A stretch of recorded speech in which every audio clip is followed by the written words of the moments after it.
I'm 72 years old, and there are 3 rooms in my house I haven't entered in over 6 months. Not because they're locked, not because there's anything wrong with them, because going into those rooms means admitting things I'm not ready to face. The guest bedroom where I used to sew. The upstairs bathroom with the deep tub I loved. My husband's old office that I swore I'd turn into a reading room after he died. All 3 doors stay closed now. I walk past them every day, and I don't look. I don't think about what's inside. I don't acknowledge what it means that I'm living in half a house. It started with the basement. That was 4 years ago, maybe 5. I went down to get the Christmas decorations, and halfway up the stairs with a box in my arms. My knee buckled. Not badly. I caught myself on the railing, didn't fall, but the fear that shot through me in that moment was enough. I left the rest of the boxes down there, and I haven't been back since. No Christmas tree for 4 years now. No decorations. I tell people I'm simplifying. I don't tell them I'm terrified of those stairs. Then it was the upstairs bathroom. I have a bathroom on the main floor, a small one, just a toilet and sink and a standing shower with a glass door. Perfectly functional. The upstairs bathroom has the big tub, the one with the jets. The one I used to soak in every Sunday night with a book and a glass of wine. But getting in and out of that tub got harder. I'd have to hold on to the side and lower myself down slowly, and then getting back out required pushing up with both arms and hoping my legs would cooperate. One night, about 8 months ago, I sat in that tub for 20 minutes after the water went cold because I was too frightened to try climbing out. When I finally managed it, shaking and exhausted, I dried off and walked out and closed the door behind me. Haven't opened it since. Have you noticed this happening to you, too? Rooms in your own house becoming off limits. The guest bedroom was next. I used to sew in there. Had my machine set up by the window, good light, plenty of space. I'd make curtains and throw pillows and mend clothes. I'd spend whole afternoons in that room working on projects. But the sewing machine is heavy. Getting it out of the cabinet, setting it up, putting it away again, all of it became too much effort. And the room is upstairs. By the time I climbed up there, I was too tired to actually sew. So I stopped going. Told myself I'd lost interest in sewing anyway. Told myself it was just a phase. I'd get back to it eventually. The door has been closed for 7 months now. Dust is probably thick on everything. My husband's office is the one that hurts most. He died 6 years ago. Heart attack, sudden, no warning. For the first few years after, I couldn't bear to touch his things. His books on the shelves, his papers still scattered on the desk, like he might walk in any moment and need them. I left it exactly as it was. Then, about 2 years ago, I decided I was ready. I was going to clean it out, reorganize it, make it into something new. A reading room for me. A place to sit and think and remember him without the grief choking me. I started the project, sorted through one shelf, packed up a few things, and then I stopped. Because the room is upstairs and the boxes were heavy and carrying things up and down those stairs felt dangerous. Because sorting through his belongings was more emotionally exhausting than I'd expected. Because the whole project felt too big, too overwhelming, too much for someone living alone at my age. So I closed the door on that too. Left it half finished. His things still in there, my good intentions abandoned. Now I live on 1 floor. Mostly in 3 rooms, actually. The living room, the kitchen, the downstairs bathroom, sometimes my bedroom, though lately I've been falling asleep in the recliner more often than not, Because going to bed feels like admitting the day is over and I accomplished nothing. The rest of the house exists, but I don't use it, don't clean it, don't even think about it most of the time. When was the last time you used every room in your house? My daughter noticed on her last visit. She's observant, always has been. She asked why all the upstairs doors were closed. I said I was saving on heating costs, only warming the rooms I actually use. She gave me this look, this sad, knowing look, and didn't push it.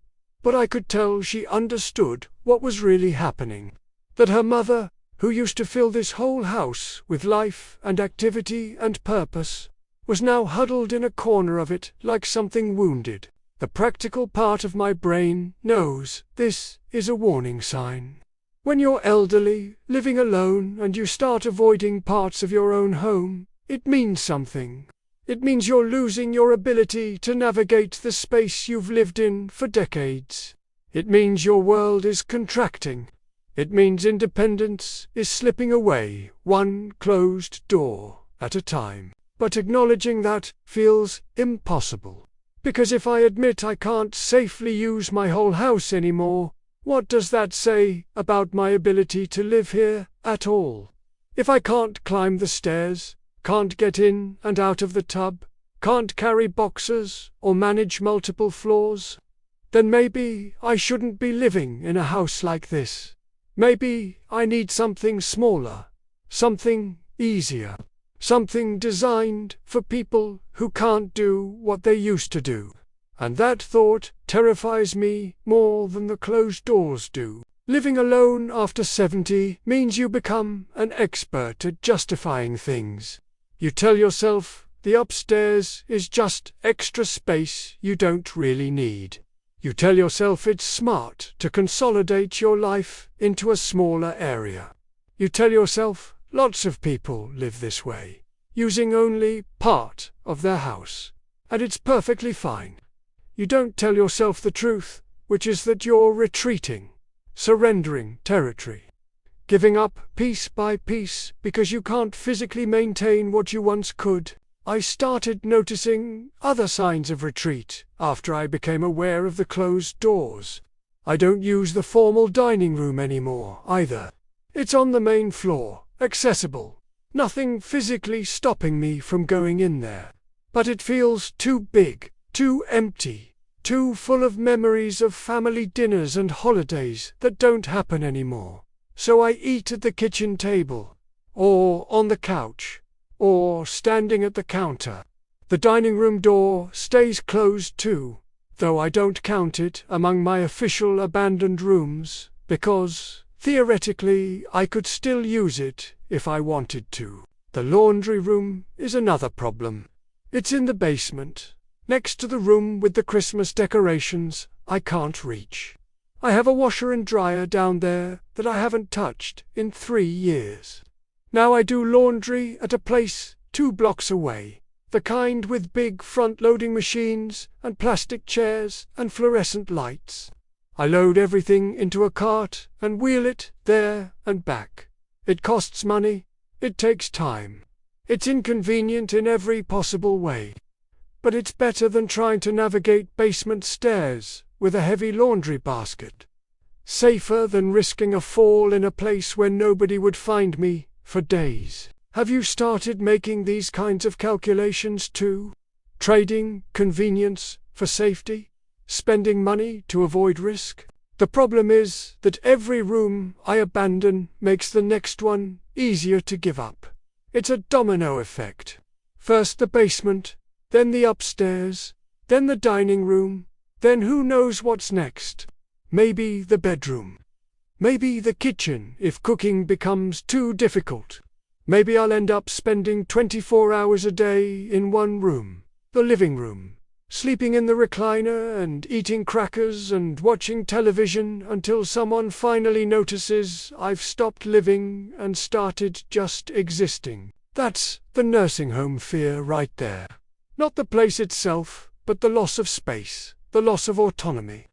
The gradual shrinking of your world until you're contained in one room with one bed and one chair and someone else deciding when you eat and sleep and shower.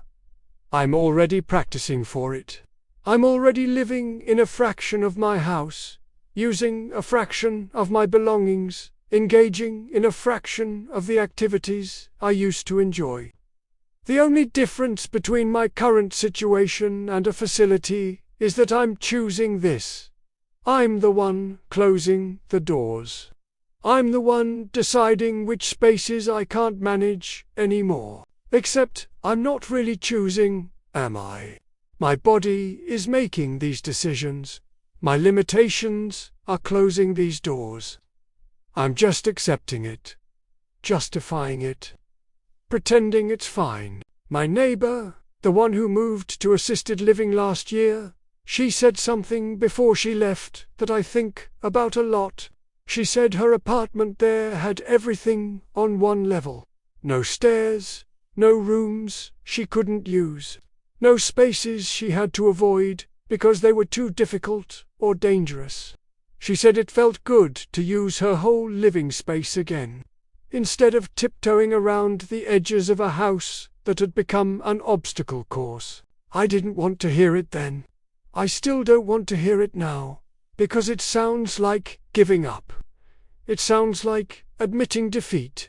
It sounds like accepting that I can't handle a real house anymore and need to move into some simplified version of living designed for people who can't manage on their own. But what if she's right? What if living in a house with rooms I can't use, spaces I can't access, areas I've abandoned out of fear? What if that's actually worse than living somewhere smaller that I could fully inhabit? What if I'm so focused on staying in this house, on maintaining the illusion of independence, that I've stopped noticing how much independence I've already lost? These are the questions that keep me up at night. These are the thoughts I have when I walk past those closed doors and pretend I don't see them. Because here's what nobody tells you about aging and independence. It doesn't end with one big moment where you suddenly can't manage anymore. It ends with 1,000 small retreats. You stop using the upstairs. You stop using the basement. You stop cooking big meals. You stop having people over. You stop going places. You stop doing things. Your life gets smaller and smaller until you're living in just a few rooms of a house that used to hold a whole family, and you tell yourself you're managing just fine because you haven't fallen yet, you haven't had to call for help yet, you haven't been forced out yet, but you're not managing fine. You're just managing barely, and the gap between barely managing and not managing at all is smaller than you want to believe. I haven't made any decisions yet. I'm still here, in my house, with my closed doors and my shrinking world. I still tell myself I'm fine. I still resist the conversations my daughter tries to have about the future. I still insist that I can handle this, that I'm capable, that I don't need help or changes or any kind of intervention. But I'm lying to her, to myself, to anyone who asks. Because the truth is, I can't handle this house anymore. I can't use half of it.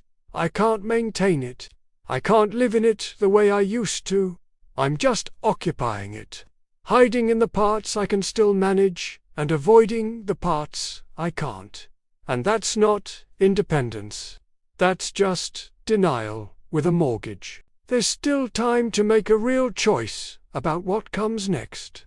To look at options while I can still think clearly and weigh the alternatives. To visit those places my daughter keeps mentioning, the ones with single-floor apartments and people nearby and help available if I need it. To admit that living alone in a house with rooms I can't enter isn't actually living independently. It's just living scared. But that time won't last forever. Eventually something will happen. I'll fall on those basement stairs I've been avoiding. I'll get stuck in that bathtub again and not be able to get out. I'll have an emergency and realize that I'm trapped on one floor of a 2-story house with no way to reach help. And then the choice won't be mine anymore. Then someone else will decide where I live and how I spend my days. The window is open now, but it's closing.